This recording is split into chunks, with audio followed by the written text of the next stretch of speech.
This is the abaya that I bought in Bahrain, and there's more to it than that. But I was there in 2012, and King Abdullah was head of the country then, and is no longer. I happen to be a great fan of his, so I'm sort of disappointed that he's not around anymore, because I think things have gone downhill since then. But I was just there for 12 days, and I went as an independent traveler. That is, I had a guide, and you'll meet him. And I arranged the trip through somebody in Orange County. But now there are tours. Saudi Arabia has opened up, and you can go there on a tour, a regular tour, which I recommend. I see a lot of aversion to why would you go to Saudi Arabia, but you'll see it's very interesting. I enjoyed my trip very much. And I found the people friendly, and I liked going with just one person because I got to see things that I might not have. So, but I've got a lot of pictures here. So I'm going to go very rapidly, even skip the Bahrain part. That was the first stop that I made. Bahrain is very different, and it's much more open. A lot of people from the Arab countries go there on vacation. You can get a drink there. And it's much more open to tourists than Saudi was at the time I went there anyway. So, here we go.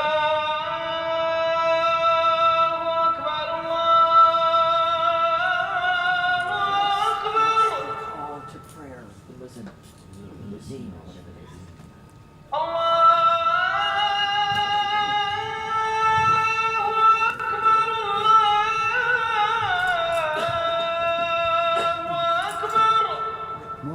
Good morning. You know, they pray. So that's your introduction. I think the call to prayer is beautiful. I love to listen to it. And it varies from country to country and even within countries. So I didn't.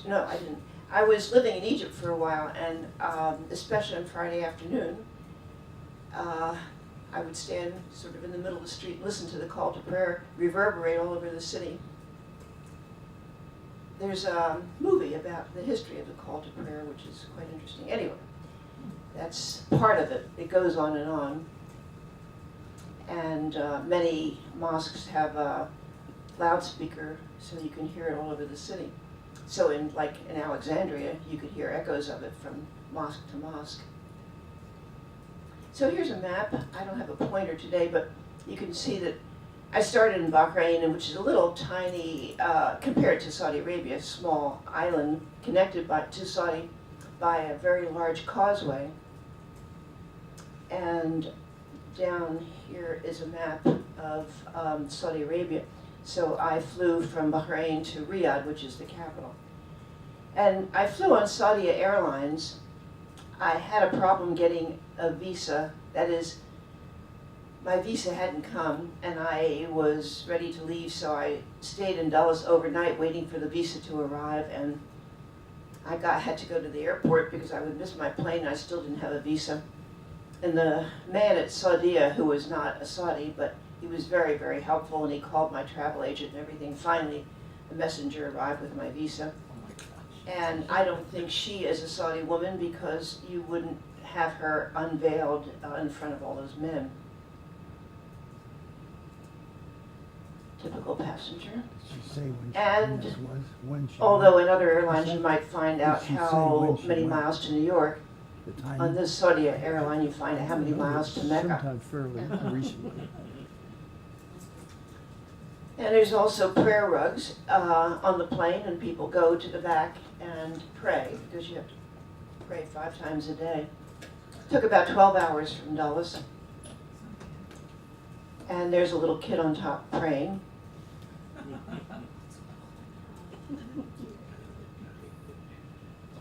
So this is the itinerary. I flew from Dulles to Riyadh, the capital, and then immediately transferred to Manama, the capital of Bahrain, and then stayed 2 days and flew back to Riyadh. And then we spent some time in Riyadh, and we flew to Hail, which is where my guide comes from. So we had the wonderful opportunity to visit with his family, and you'll see pictures of his family house. And then we went to this Madian Saleh, somebody help me with that pronunciation, which is a very interesting sort of petrol-like structure, you'll see. And then to Jeddah, which is a city on the Red Sea, which I liked a lot. And then flew back to Dulles. This is the Saudi airport, the King Khalid International Airport. And designed by a global architecture firm in St. Louis. And I think that last architect was probably Jewish, but they let him do it anyway. They don't know what your religion is, but they don't take to having Jews there particularly. Obviously very modern. I took this picture not to see him particularly, although he's a typical looking Saudi national, I guess, but to see color. It's very unusual to see anything colorful in Saudi Arabia. And this mural was one of the maybe 3 things that were colorful there, except nature, of course. I did not have my abaya at the time. I had mistakenly thought that I was going to get it on the airline, or something magical was going to happen that I would get an abaya to wear. So I came sort of naked there, but it was okay. I bought it in Bahrain.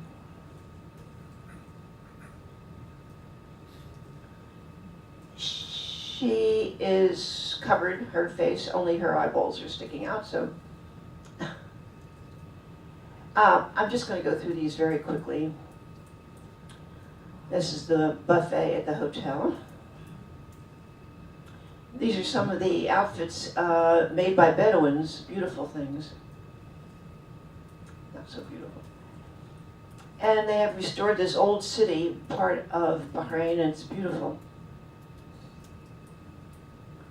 Interesting museums and libraries and art galleries.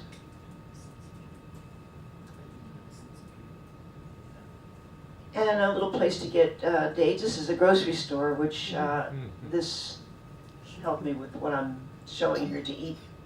What is that? Some layered, delicious thing. Picture of Saddam Hussein there in the cafe. This is actually from Sadi Arabia. Sorry. Part of Bahrain is very old, and you can see the almost ruins of it. I learned to smoke shisha in Egypt when I was there, and I like to smoke shisha, and here it is in many different flavors. It's flavored tobacco that you smoke through a water pipe. And some people say, well, women don't do that. Well, yes, women do it, even in Egypt. There I am, enjoying it. That was a pizza place there. Oh, Mexican place. So I asked my guide to take me to find an abaya. And as you can see, there are many different styles of abayas. What's abaya? Abaya is this black. When I was in Yemen in another trip, my guide said, you'll need, I was going to Iran, he said, you'll need a 3-piece suit, which I'll show you what the 3 pieces are. But obviously, he called this the overcoat. And I bought a fancy one there in Bahrain because I thought I could wear it again to the opera or something. Haven't, but I could. But it was way too fancy for Saudi Arabia. Nobody said anything, but it was unusual to see what I've got on here, all these embroideries and everything. Shopping area there. And yeah, Placido Domingo was coming to Bahrain. You don't hear music in Saudi Arabia. So Placido Domingo would not have come to Saudi Arabia. These were some people I met in the mosque. We had a tour of the mosque. And directions for how to wash yourself and pray. A very good museum. There's a statue of a person that is absolutely forbidden in Islam to personify people in art. So that's sort of symbolic of why Bahrain is a little different from the rest of the Arab countries. This is from the museum, teaching the Quran.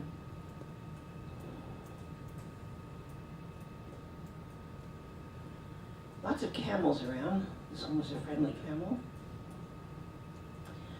This was at the airport. It was very interesting to see these people leaving because it's sort of obvious from the way they're dressed that they're not Bahrain nationals. They are part of the group of people that come to Bahrain and Saudi Arabia from other countries. But in Saudi Arabia, they would not be dressed in their colorful costumes. Well, maybe in Jeddah they would, but not in Riyadh. They'd be dressed in black, as you'll see. This is King Abdullah.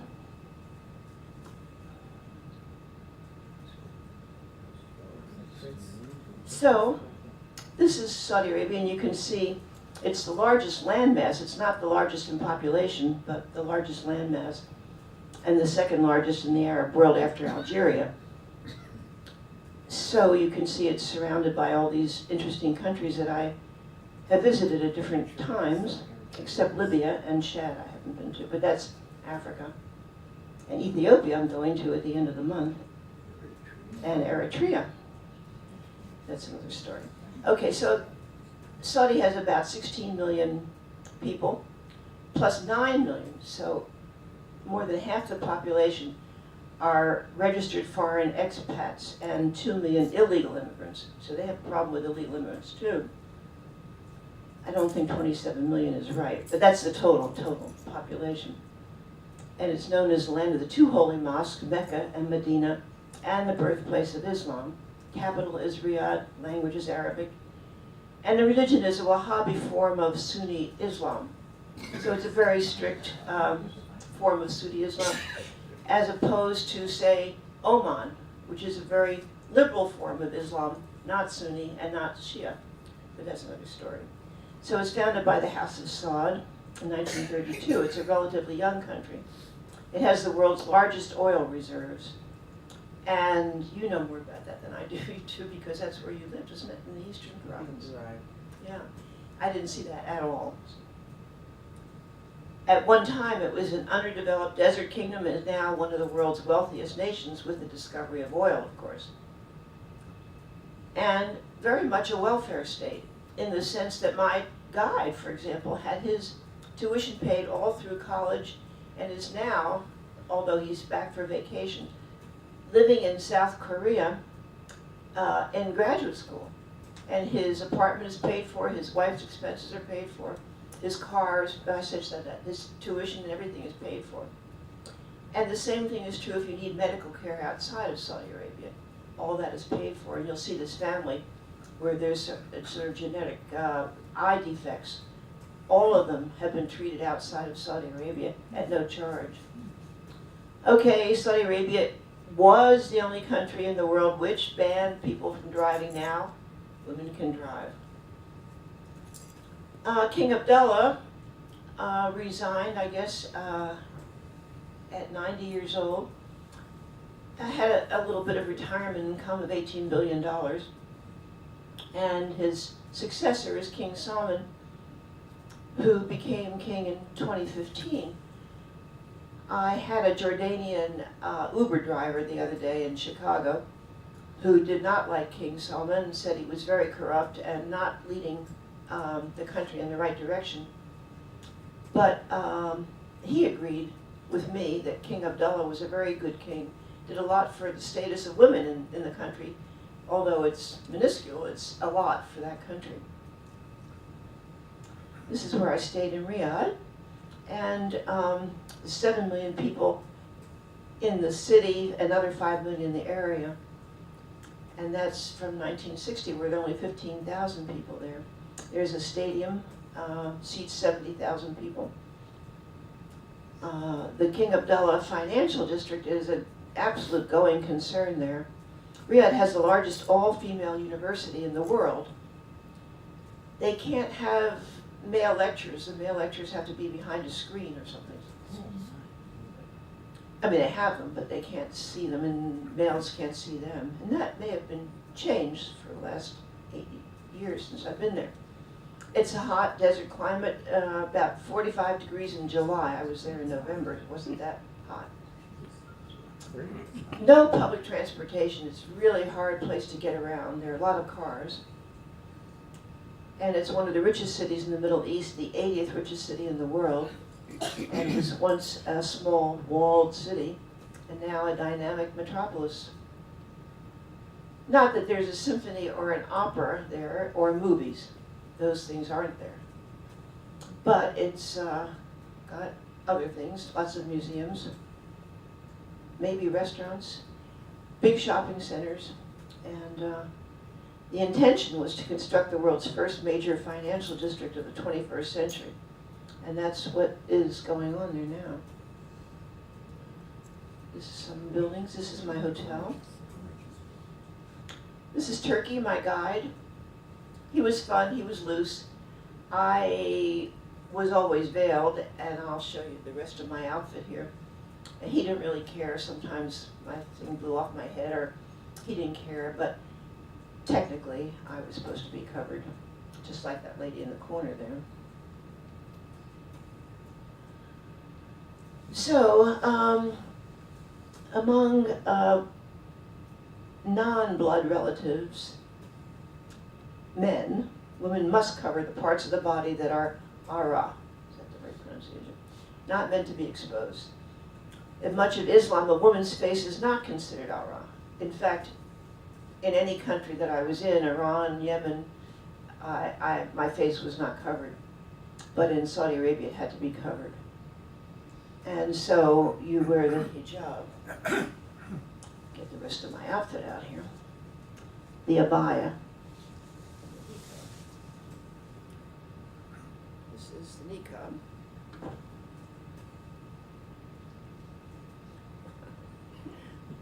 Don't fit on niqab.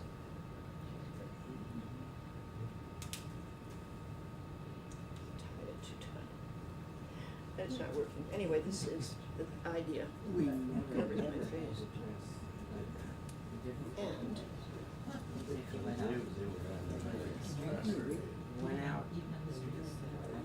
this covers the hair. This was always blowing off. And there's a thing to cover my hair totally. Anyway, it's down here somewhere. So what she doing? Oops, maybe it isn't. Anyway, like a little snood, all black to cover the hair. Because you have to wonder how they got everything. Can't work. Huh? Microphone. Yeah. So this little thing covers the hair, and this covers that. And then the niqab goes over the nose, and so the only thing sticking out is your eyes. And that's proper Saudi dress. Did you guys? You had Never that had costume. to do that. No. Never had to do that? Not the Western No. expats, no. Okay. So,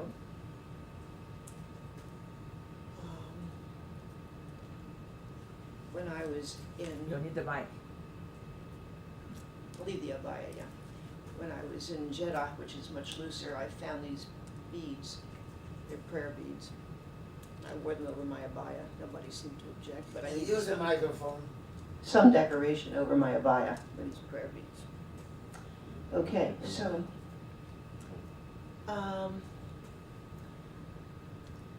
although I found, right away when you see Saudi women all dressed in black, it's sort of shocking. And according to some authorities, Saudi women place the dress code very low in their priorities for reform. Quote, people lose sight of the bigger issues, like jobs and education. That's the issue of women's rights, not the meaningless things like what they wear.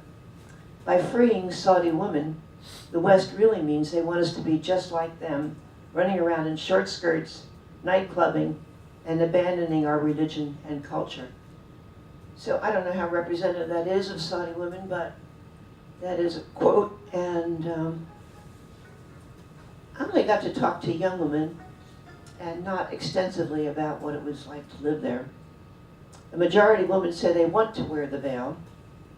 They cite Islamic piety, pride in family traditions, and less sexual harassment from male colleagues. For many women, the dress code is a part of the right to modesty that Islam guarantees women. It was very interesting when I came back, you'll see at the end, I came back on Saudi Airlines and there were all Saudis on the plane. and I had dressed in Western clothes to come back, and when I realized that was not appropriate, I returned to my abaya. When I got off in Dulles, I felt like all those other women were naked, and I was covered and protected. So it was very interesting to have had that exposure and to feel what it's like under here. It is a form of protection. So these are all forms of abaya.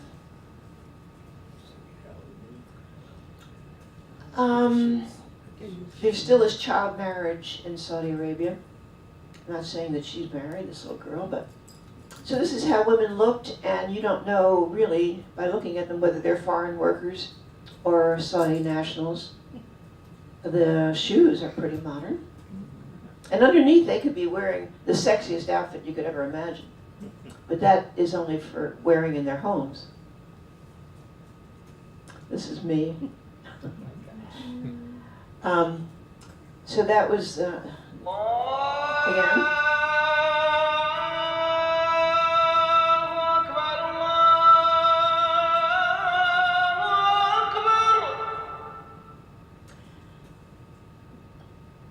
I still find that very moving. So I was in the hotel waiting, I guess, for my guide to come or something, and I saw, as you would see in any Muslim country, on Friday noon, men going to pray in the mosque. And there was a mosque, there were mosques all over the place, and there was one small one close to my hotel. So I snuck around and took my camera and took some pictures of the men coming. And I know in Alexandria it meant there was nobody in the hotels, nobody in the shops, nobody in the restaurants. All the men had come on Friday noon to the mosque to pray.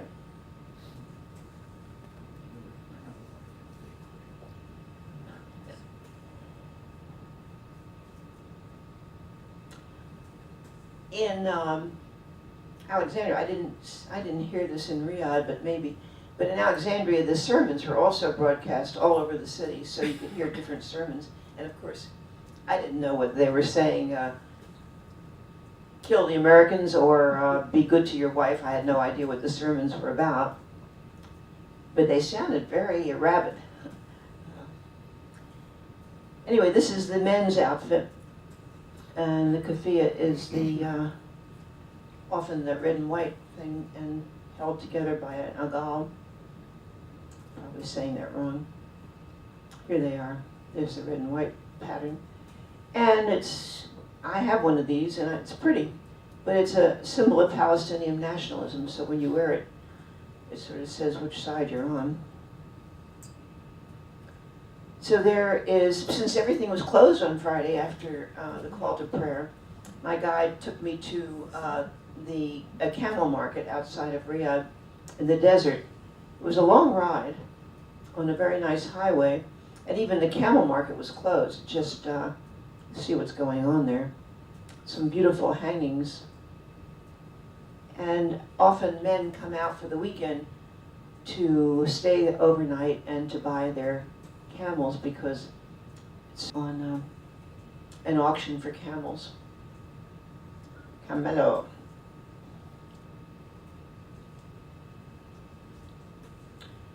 I think a white camel has some special significance. There were plenty of them in the market. So this is the world's largest women's university, Prince Nora, whatever it was. 6 women's colleges are combined. It was open in 2011, and 50,000 students can go there. And again, that's King Abdullah's doing. 81% of women are literate, and not far behind of men. In contrast to 1970, where only 2% of women were literate. And interestingly enough, more women receive secondary and tertiary education than men. 50% of working women, and there are working women in Saudi Arabia, have a college education compared to 16% of working men. The percentage of Saudi women graduating from universities is higher than in Western countries. And you know, we have a lot of Saudi students at UCSD. And if you go to Osher and sit outside, you see many of them. And if you're brave enough, you can sit with them And you find that they're very well educated, they're very talkative, and they're very interesting women. Even though some of them are still covered from head to toe. Most of them are not. Some of them are wearing Saudi dress and some of them are wearing Western dress. So once they get over here, even though they have to be with a man somehow, they are much more liberated than they would be, of course, in Saudi Arabia. The quality of education is lower. The credentials of teachers are less. But of the graduates, 93% had degrees in education or social sciences, which is the way it used to be in America when I graduated college in the 1950s. And again, the male guardians have to approve, and we'll talk about that later. But women can work as doctors, nurses, teachers, or as long as there's no interaction with the opposite gender. So that's a little tricky. They can hold any government job, again, as long as they don't come into contact with men. And private business hires women, but they're encouraged to, again, not interact with men in their jobs. And again, this was 2012, so things may have changed. This is something that King Abdullah founded, the KAUST, the King Abdullah University of Science and Technology, which is a co-educational university, graduate level university on a huge campus. There it is, on the Red Sea. Classes have men and women together. Women are allowed to drive on the campus, and they don't have to be covered. This is why, I guess, and this is what King Abdullah said. It is my desire that this new university become one of the world's great institutions of research, that it educate and train future generations of scientists, engineers, and technologists, and that it foster on the basis of merit and excellence, collaboration and cooperation with other great research universities and the private sector. This is what I liked about this man. He really had a great vision. It included women and it included the rest of the world. I think things may not be the same with King Salman. There is a Chinese influence, although it's very invisible, I would say. This is the only visible thing I saw there. A lot of construction going on in Riyadh, as you can see. A lot of these huge houses, which I couldn't figure out what they were, but they're for extended families, which you see a lot in the Middle East. So a daughter gets married, or a son gets married and brings his wife, and another floor is built on the house. And so it goes until, I guess, it gets really tall. If you saw my pictures of Yemen, you saw some of those towers. They look like big apartment houses, but they're one family units, and they just keep adding on to them. I stayed in a hotel in Yemen that was a converted tower where a family actually lived. This is the highway, which is absolutely empty on Friday afternoon. The rest of the time, apparently, it is a parking lot, totally filled with cars. So this is some of the scenery. You can see that we're in a desert area there. This is where camels used to race. I think they probably still do. And sometimes little boys were the camel drivers because they're of their size. Apparently there were gardens there. I didn't see them. Courtyard, the Ritz. These are some downtown buildings. So the government is an absolute monarchy, and the king is both head of state and head of government.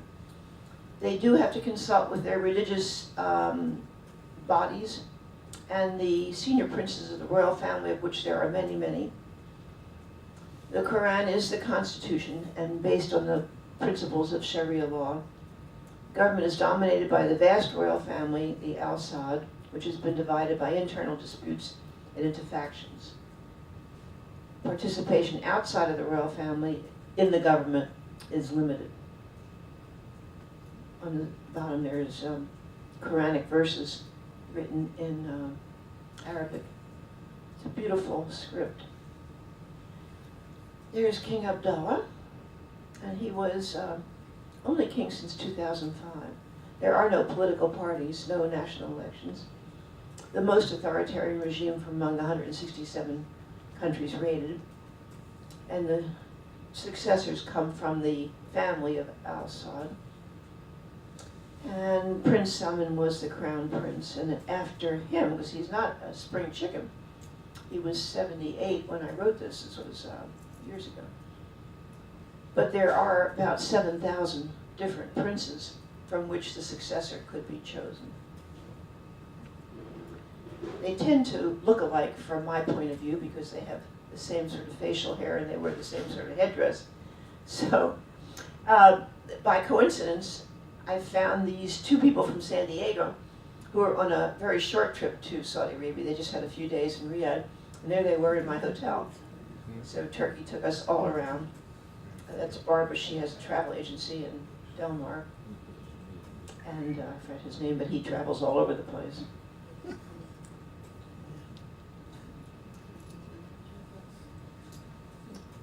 This was a lovely park next to the museum. To me, it was shocking to see all these women in black. But they were having a good time. They were there with their kids.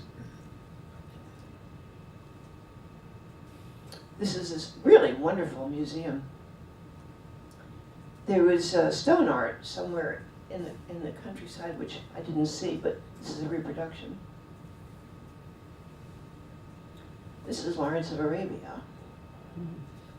This is a reproduction of some of the homes around the country. And this is what Mecca looks like. Mecca is a huge mosque. And here the women are, we came out and it was dark and the women are still out there with their kids. And the men are cleaning up. It's a good sign. There's a Saudi license plate, a Mercedes-Benz, I'm sure one of the many cars this Saudi prince has. Saudi men essentially don't work. They sort of collect checks and they have a token job. It's a pretty cool life. This is another museum downtown. He's explaining where Riyadh, you get to everywhere from Riyadh, a lot of plane service. Some of these old buildings are reproduced here. And all of these are different Saudi kings. Sorry, I don't know one from the other. You've heard apostasy and identified by a list of actions such as conversion to another religion, denying the existence of God, rejecting the prophets, mocking God or the prophets, idol worship, rejecting the Sharia law, or permitting behavior that is forbidden by the Sharia, such as adultery or the eating of forbidden foods or drinking of alcoholic beverages or homosexuality. Of course, if you're a member of the Saudi family, all those things happen with impunity as long as the public doesn't get wind of it. This is a model of the teaching of the Quran in the museum. This is Bedouin weaving that you see on camels. The Bedouins are wonderful, amazing weavers and carpet makers.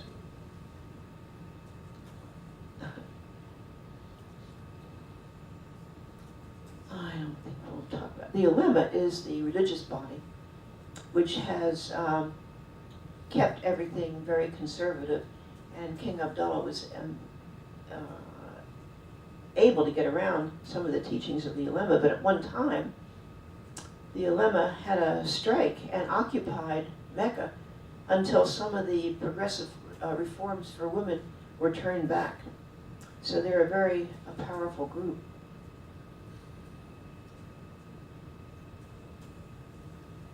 So this is the fact that so many of the 9/11 hijackers came from Saudi Arabia.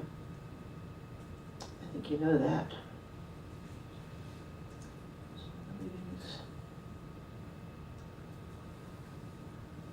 So I'm wearing my full, I was not wearing my face cover, and my hair was sticking out. So I was, but nobody said anything, fortunately. Bathroom. There's another colorful sign. Sorry, I love color, and there was so little of it in Saudi Arabia that every time I saw any, I took a picture of it. This is just an advertisement for honey. All the conveniences of home are there. I don't know what that road is called for short, but. So those of you who have reluctance to go to Saudi Arabia, you can see that it's a very modern country. Looks a lot like countries in the West.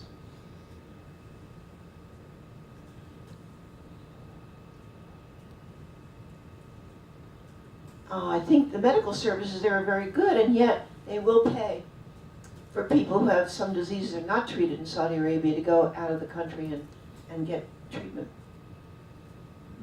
This is the traffic, not on Friday afternoon, on a regular day in Riyadh. This Kingdom Center is the second tallest building in Saudi Arabia. The tallest is a hotel in Mecca. Bill Gates is part owner of this building, I'm not sure why. And it's this world's third tallest building with a hole. So you can see the hole. And it contains a Four Seasons hotel, a shopping center, and apartments. So it's a 99 stories high. And the bridge on top is pretty spectacular. This is people going to work. This is what's in the shopping center. I'm telling you, underneath those abayas is a wealth of interesting clothing. So King Abdullah issued a decree that women were to replace all men working in lingerie shops. That may not seem very progressive, but it was a big help to women who were shopping for lingerie. There you go. So this is the bridge over, you saw in that hole. Well, that's not obvious, but there were a lot of young women there who made a big fuss over me, and I lifted my veil. They would lift their veils for a picture. And they were very friendly and giggly and chattering. This is the view from that bridge. There is residential areas in Riyadh. For some reason, I couldn't get Turkey to show me any of them. And looks like San Francisco. There it is. So, for some reason, we were with another guide, I was with my two friends from San Diego, and we wanted to have lunch in that building. And so he took us to the Taco Bell, and we said, no, we don't want to eat at the Taco Bell, because there were women eating at these fast food places. But we wanted something classier than that. So we insisted upon going to the hotel there, the Four Seasons Hotel. And we had a very classy dinner. Here was this beautiful woman in this gorgeous dress, and I just had to go over to her and ask her where she was from. She was from Beirut. I don't know where she got this dress, but my God, it was gorgeous. She spoke English. There was our lunch being wheeled, no, not our lunch, but the coffee and the dates being wheeled in. Very traditional Saudi fare.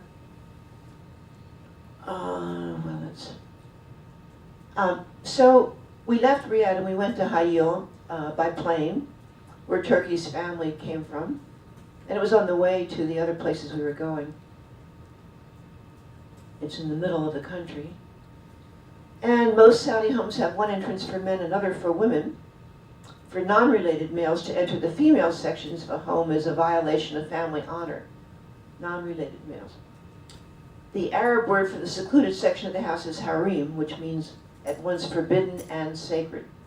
Private space is associated with women, while the public space, such as the living room, is reserved for men.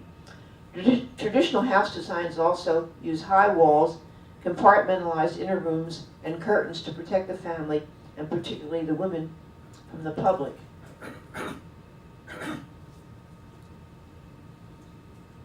This is the entrance. Yeah, so here we are at Turkey's cousin's house, and he's greeting his cousin.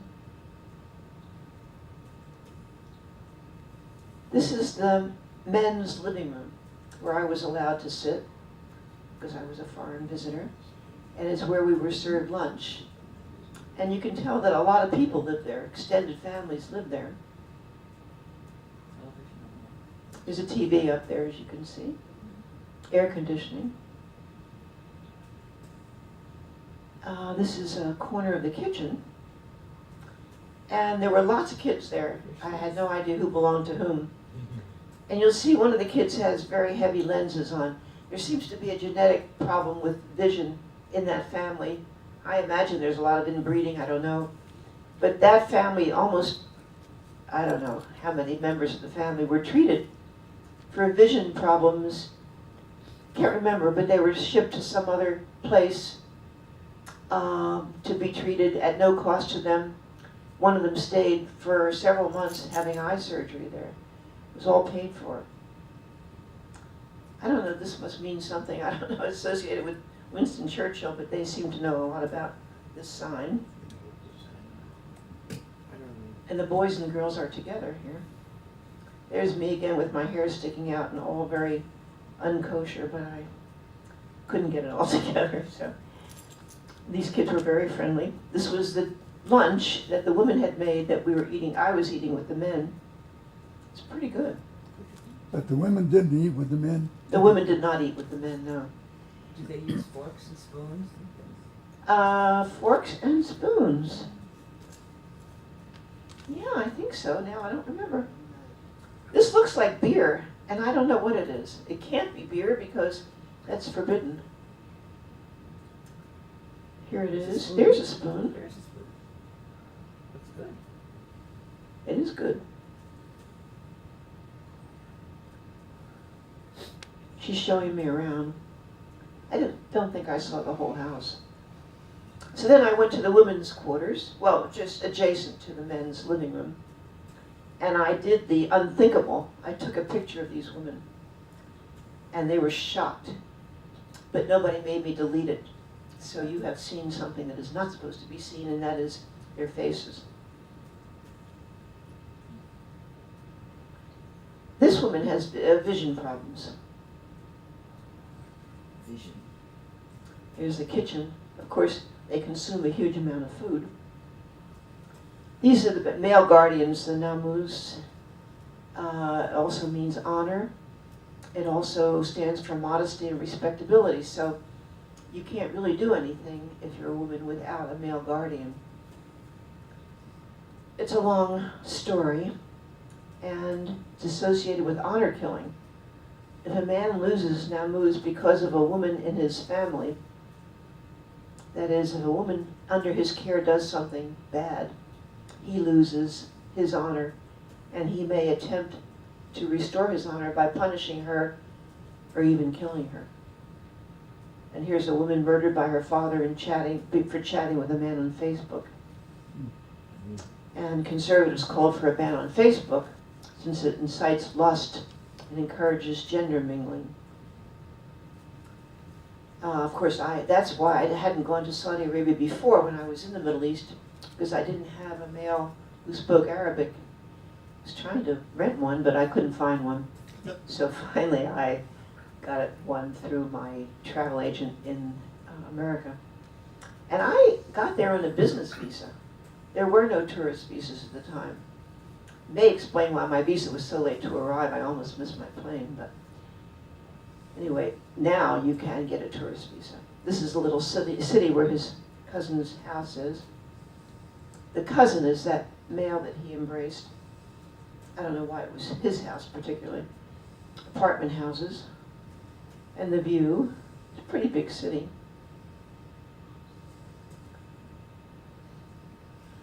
This is a dress store. This is what women wear under their abayas. I suspect a lot of this comes from China, a lot of these clothes.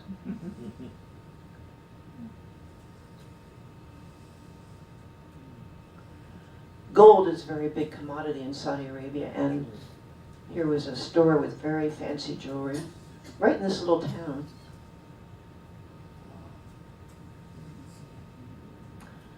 This is the picture that was used on my flyer. I think it's a very funny picture. Here's a guy, barefoot, picking his toes in front of this gold store. I thought it was funny. This is pretty. An oud is a musical instrument, so when I saw this store that said oud, I went over to see if there were musical instruments. No, it's also a word for jewelry or beautiful things like this. Perfume. And there's some women shopping. This is a fast food store, restaurant, which I could have gone in if I had my male companion, but we would have had to sit in a separate room. But I couldn't have just, walked the streets and walked in there and gotten, pointed to something. I would not have been served. Here's a spice shop. And sugary cereals. Beads and jewelry. Fruit and vegetables. So this is a big fortress in that city. This is a typical street. I used to be able to tell whether it was a foreign house or a Saudi house. I can't remember now what the distinction was.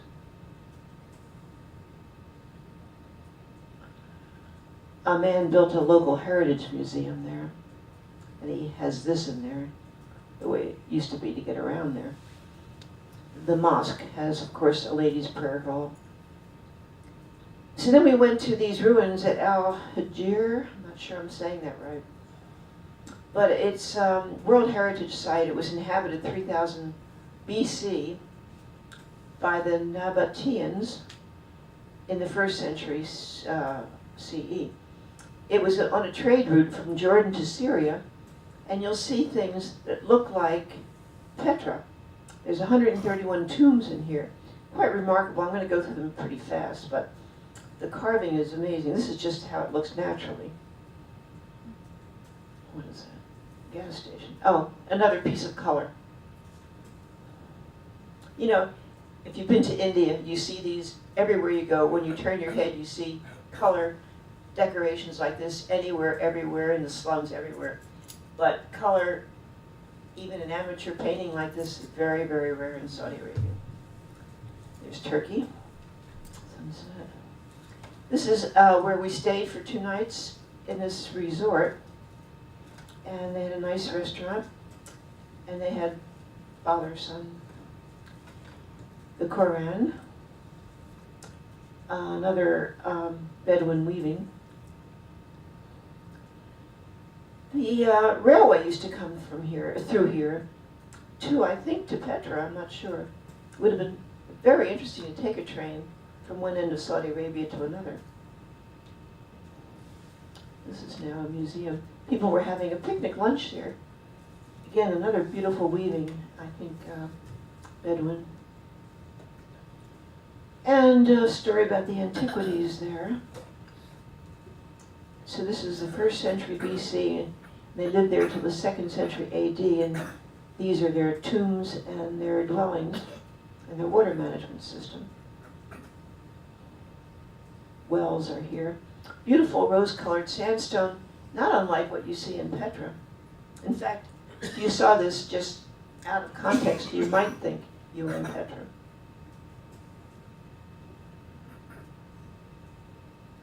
So the sandstone is very soft for carving. These niche, I don't think that's the right pronunciation, were carved into the sandstone. And you can see I'm standing there. This is an enormous hall.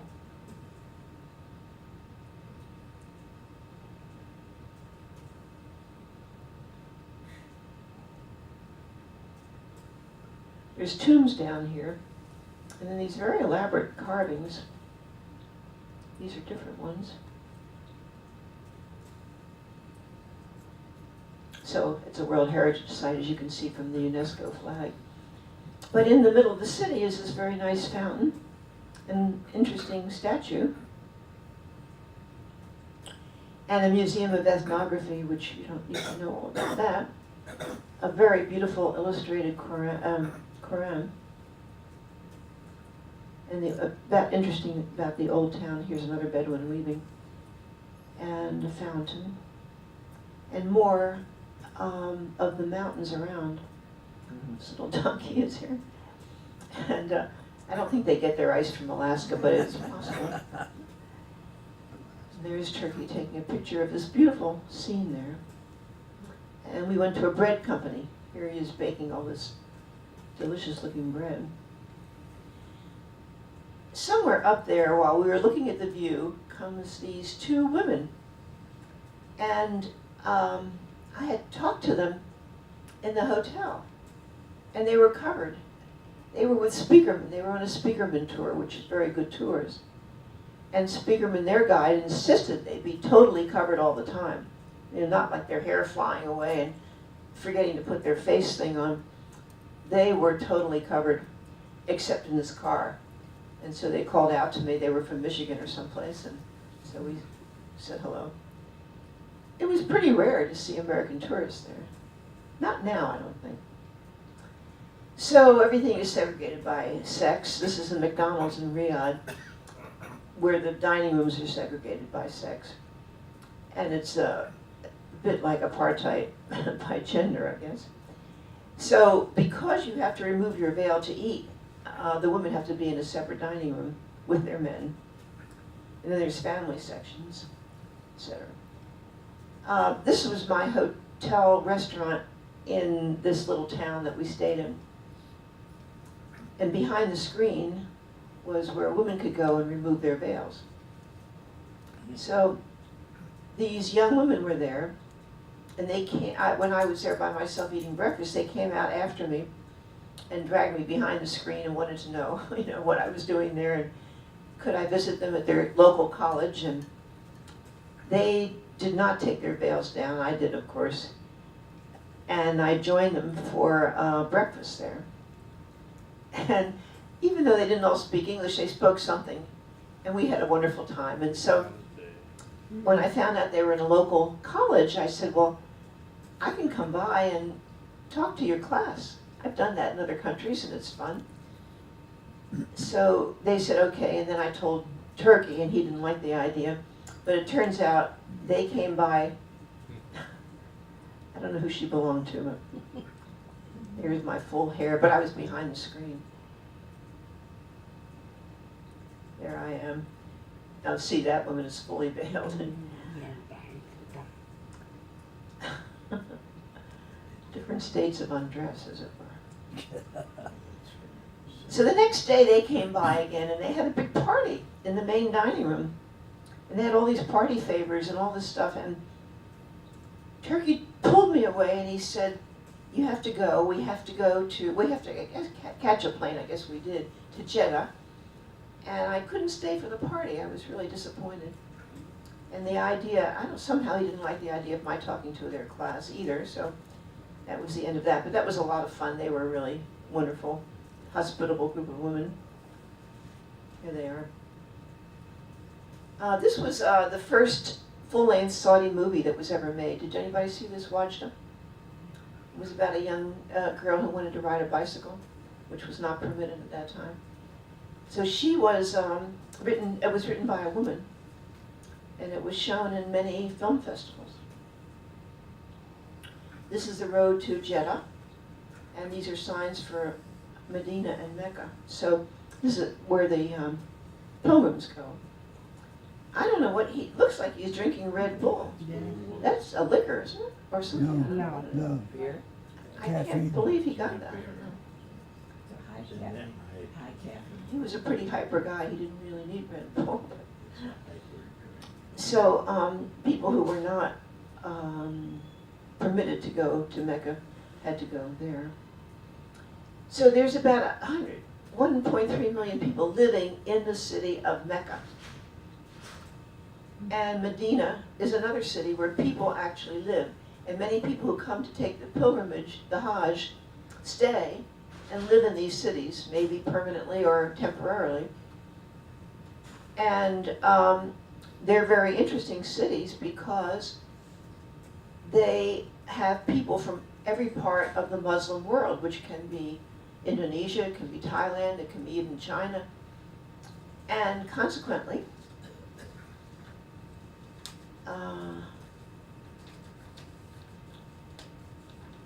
well, the old buildings have been torn down. The Wahhabis do not like to have old buildings as a place of worship or something, so they've demolished them, called Saudi vandalism. 300 historic sites have been linked to Muhammad have been lost. There are fewer than 20 structures remaining in Mecca that date back to the time of Muhammad. A deliberate policy of taking them down. But this is the holy city of Mecca, which has a resident population of about 2 million people. And it expands, of course, during the Hajj. But what I want to tell you about that is, this is, of course, the holy part of Mecca. And Mecca does very well with the hotels and everything, takes in more than $100 million, while the Saudi government spends about $50 million on services for the Hajj. And you know, every year, invariably, people get trampled and killed because there's so many people and so few exits from there. This is what I want to tell you. Mecca has become by far the most diverse city in the Muslim world. In contrast to the rest of Saudi Arabia, Mecca has, according to the New York Times, become a striking oasis of free thought and discussion, and also of unlikely liberalism, as Meccans see themselves as a bulwark against the creeping extremism that has overtaken much Islamic debate. That, to me, is fascinating, and I would love to live in Mecca for a while. You're supposed to be a Muslim to live there. I looked up vacation rental by owner to see if there was any rentals there, and I didn't see anything, but it's one of the most cosmopolitan Islamic cities with an international, as you can imagine, cuisine. Wouldn't that be fun to live in Mecca? I think so. No. No? Okay, well. I don't think I would want to be there during the Hajj. In fact, I couldn't even get in here, but that's beside the point. It's the restaurants that are interesting. So in 1979, the fundamentalists occupied the Mecca, demanding a more conservative Islamic state.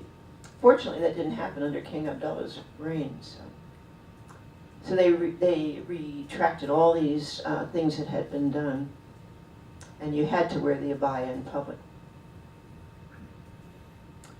The Mutuin is the Islamic religious police, which, if they were really strict, would ban nail polish and that kind of thing, which does happen sometimes in Iran.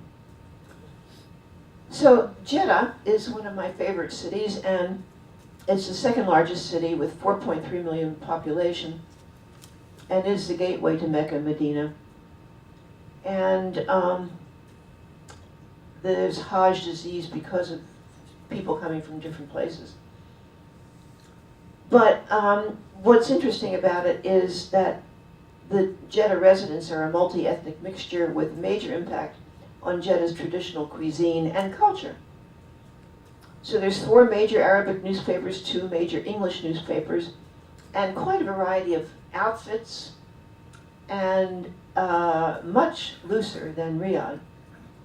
This is a proposed tower for Jeddah, which would be the tallest structure in the world. It's another version of the Kingdom Tower, designed by an American. And King Abdullah opened a lot of libraries there. Again, no public transportation, but good highway system. Oh, yeah, this is my hotel in Jeddah. I was denuded there of my facial hair stuff. But the dining room was very interesting to me.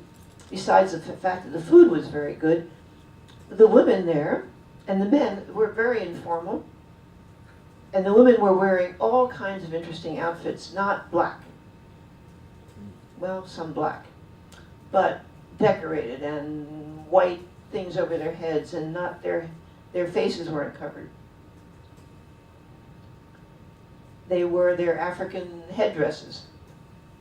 There they are. They were very happy to have me take a picture of them, which you don't take a picture of Saudi Arabia women. They were great, these women. Color, color, color all over the place. This is a woman broadcaster. There's King Abdullah's picture on one of the skyscrapers there, hotels, not skyscraper, a mosque. Open air sculptures in Jeddah. Modern art. This is old Jeddah, which I found very beautiful. This is where I got my necklace. And these wooden balconies are things you see a lot in India even.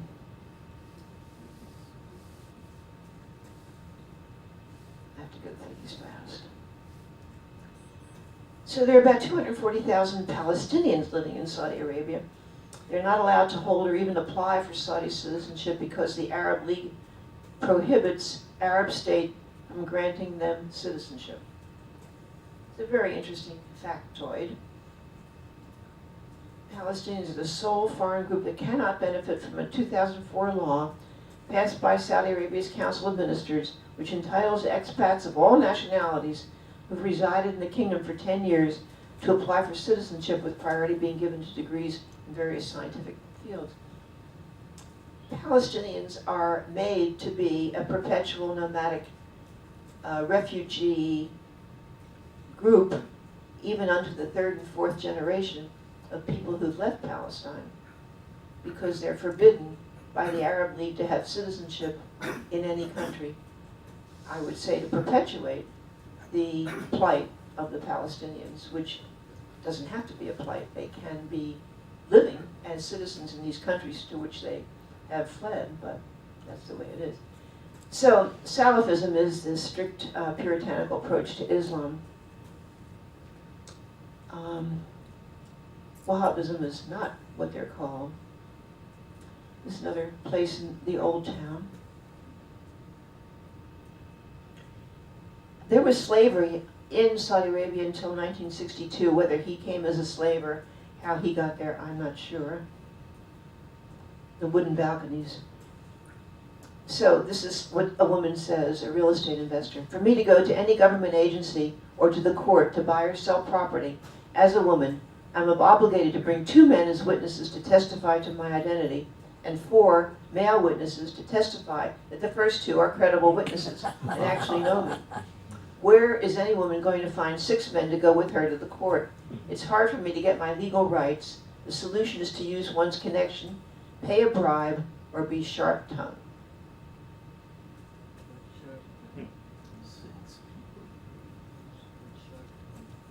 You can see that. I'm sorry, there's some, no. These beautiful hats that you see all over the Arab world. Grocery store. Some more elaborate abayas, as you would expect in Jeddah. This is where I got the beads. And hand painting, you know that. My daughter and I did that in India.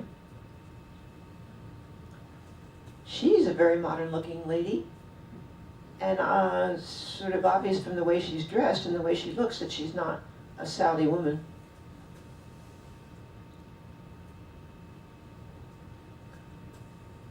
Shias face persecution in unemployment and religious ceremonies. There are no Shia mosques. Shias are, this is what the war in Yemen is really about, a proxy war between the Shias and the Sunnis, where the Saudis are fighting the Iranians being Shias. Not a good situation. Here she is again. Very pretty piece of material. We had lunch there, it was good.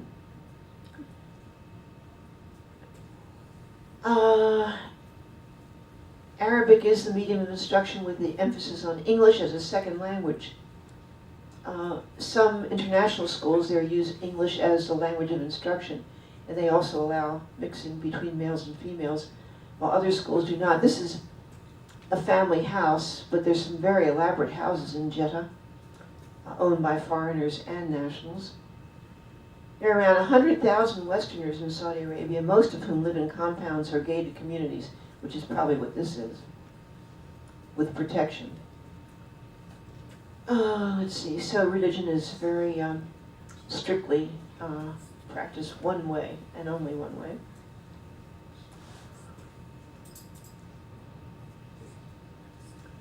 Here's the Mall of Arabia, folks.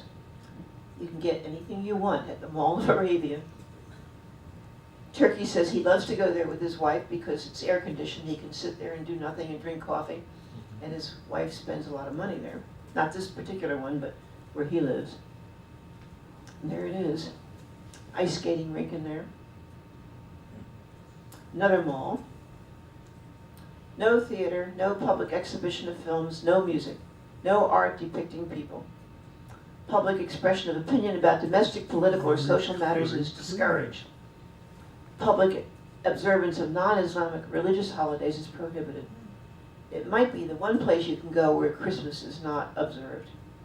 I've always looked for such a place, but I've found it Christmas observed in most Islamic countries that I've been in. That's the Red Sea, by the way. Mosque there. And these are, Saudi Arabia expelled 800,000 Yemenis. Yemen is right next door to Saudi Arabia, but Yemeni people are not allowed to cross the border. So these are probably not Yemeni people.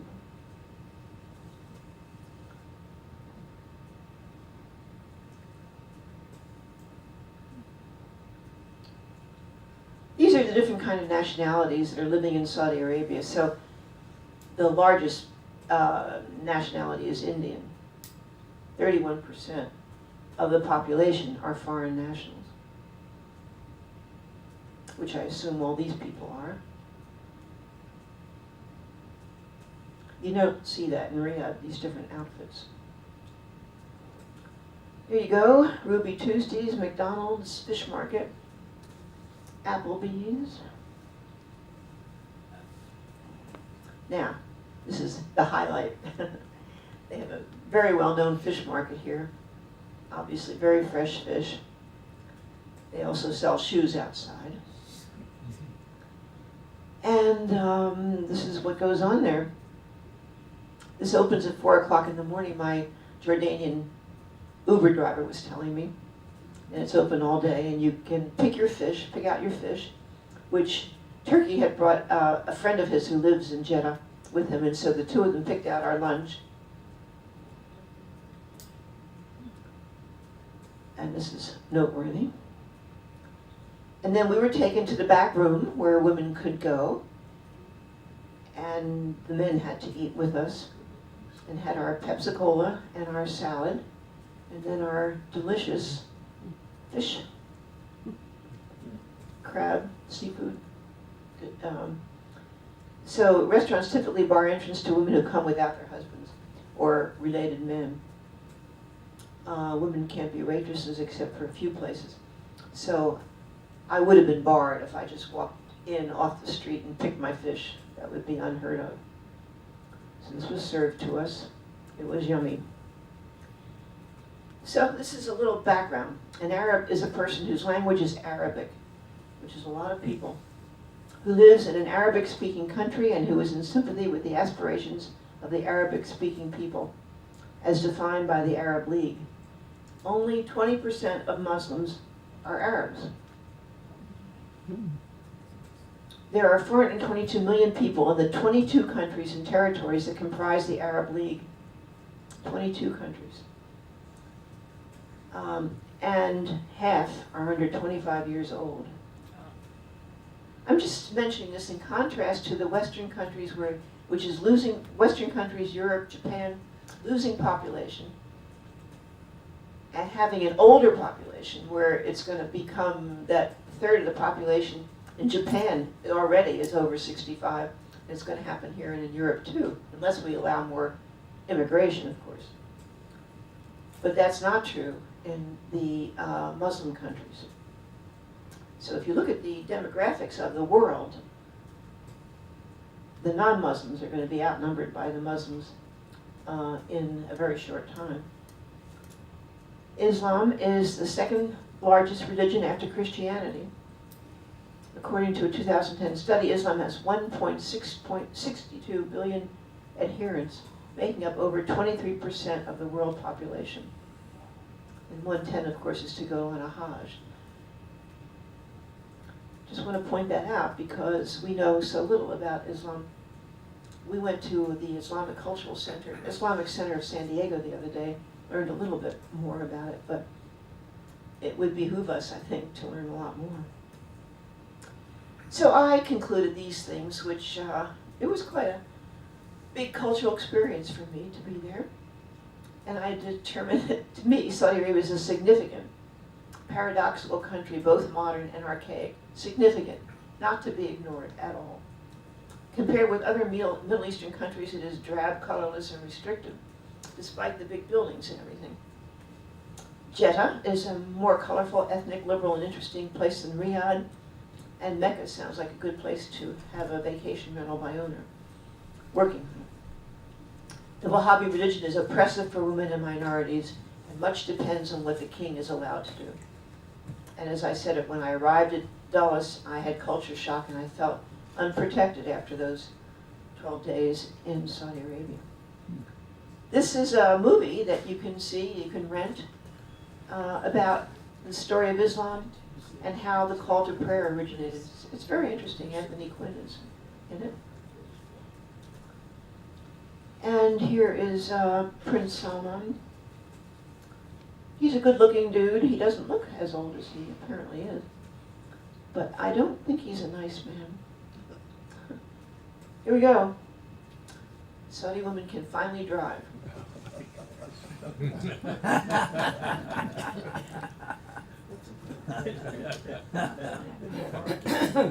Of course, that's a burqa, not an abaya. Saudi women don't wear those. But anyway, it's funny. The end. Mala Salama.